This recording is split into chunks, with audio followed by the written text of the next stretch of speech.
Hi everyone, welcome back to Life of Clay for another sculpting session. Kenji here, your sculptor, and today I'll be showing you how I sculpt this lobster-like magical creature in Hogwarts Legacy video game, the Mackled Malaclaw. But before we begin, may I ask you to please subscribe and click the notification bell icon to see more of my sculpting videos in the future. And so, without further ado, come, bring the clay on, and let's begin.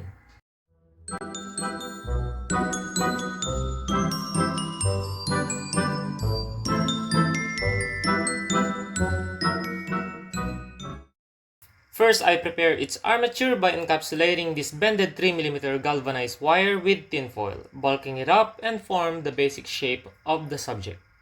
And I decided to sculpt its telson separately, and so I'm making a separate handle for it.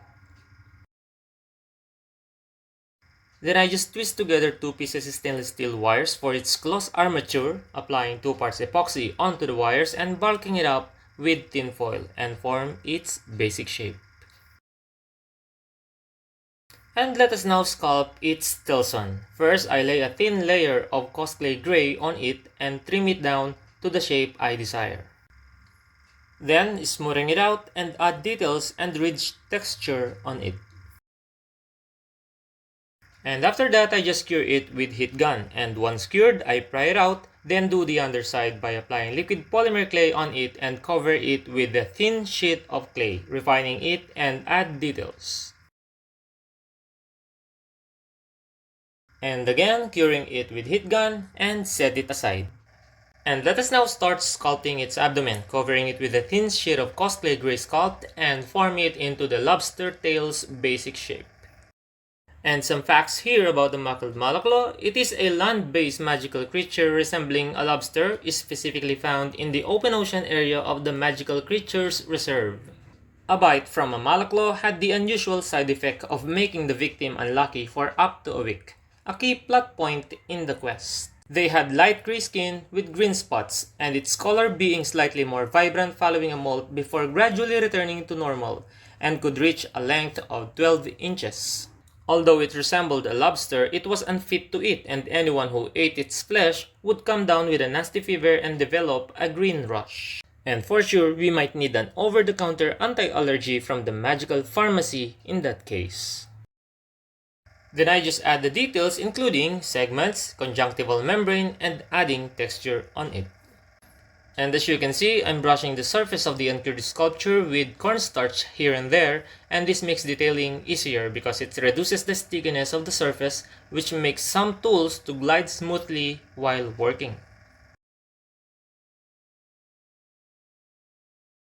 And after that, we can now attach its telson, closing the seam and refine the connection.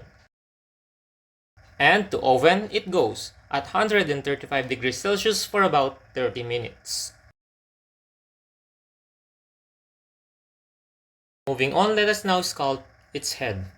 Covering it with a thin sheet of clay, closing the seam and trim off the excess and shape it out. And I start by adding the ventral details here, including the trochanters, mouth, and the bases of the antennae.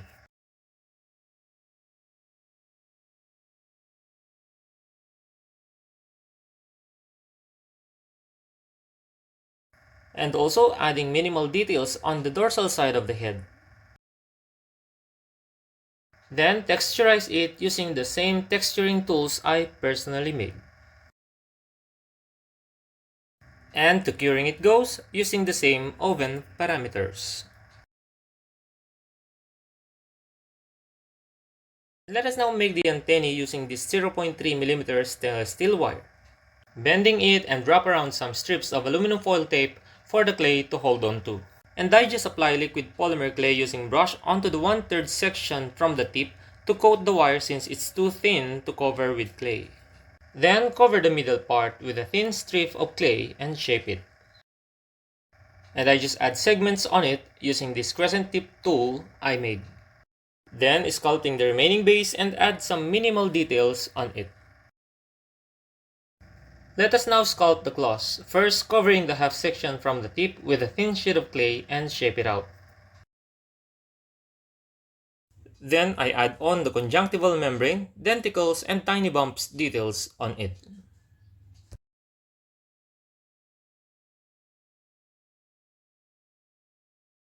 And after that, curing it with heat gun.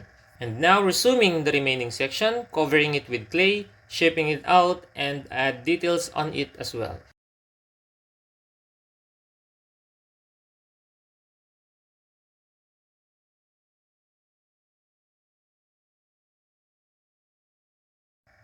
And they are done. To final curing they go, using the same oven parameters. Let us now proceed in sculpting its walking legs and other appendages. And after I cut some stainless steel wires with various gauges and length, I grind their tips down into pointy. Then I just bend them, keeping the other legs as they are, and tie smaller gauge wire to the tip of the other wires using yarn, and reinforce the bond using resin. And these are for the leg with pincers on their tip. Then I just wrap around cotton twine on the other wires and also saturating them with resin. And for its maxilliped, I just cover the wire with aluminum tape and cover it with clay, shaping it and add segments details on it. And working with the walking legs, I just cover them with a strip of clay, shaping them and add details on them. And same goes with the walking legs with pincers on them.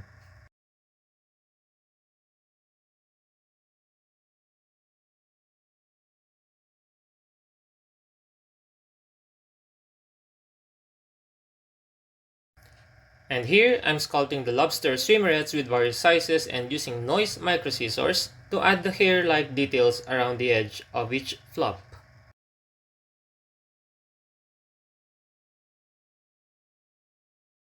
And I just covered these small bended pieces of wire with clay and formed them into teardrop shape for its eyes. Then I just bake all the walking legs and other appendages at 135 degrees Celsius for about 30 minutes. And to painting we proceed. I first paint it with a gray gesso as primer. And for the base color, I use aqua blue and titanium white mix. Then I paint specific areas of its underside and all the joints with a mix of titanium white and burnt sienna.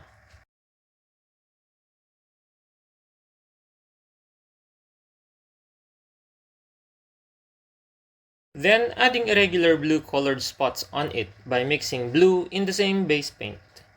And I use rounded foam that I fix on the tip of these wires so dotting will be easy.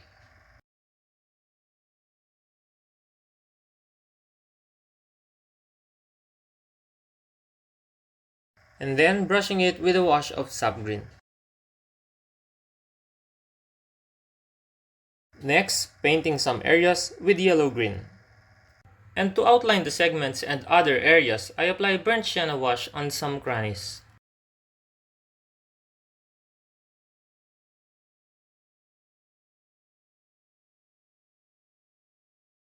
Then painting the tip of the eyes with black. And finally, sealing it with gloss water-based varnish.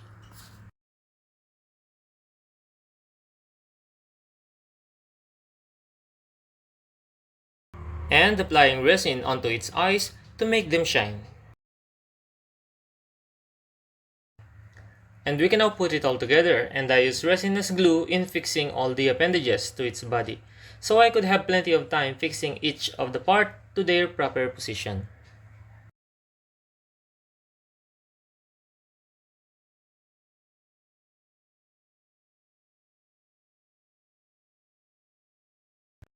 And that's it, our mackledmalaclaw is finally done. Hope you like our subject this time guys, and if you do, please give this video a thumbs up and leave your comments about it, and also share it with your friends. We will have more interesting sculptures in the future, so please join me by subscribing to my channel and clicking on the notification bell icon so you could get new updates. You can also follow me on other social media platforms, and the links are in the description box down below. Thank you so much for your support, and I really appreciate it. See you again next time. Have a magical day, everyone. Bye!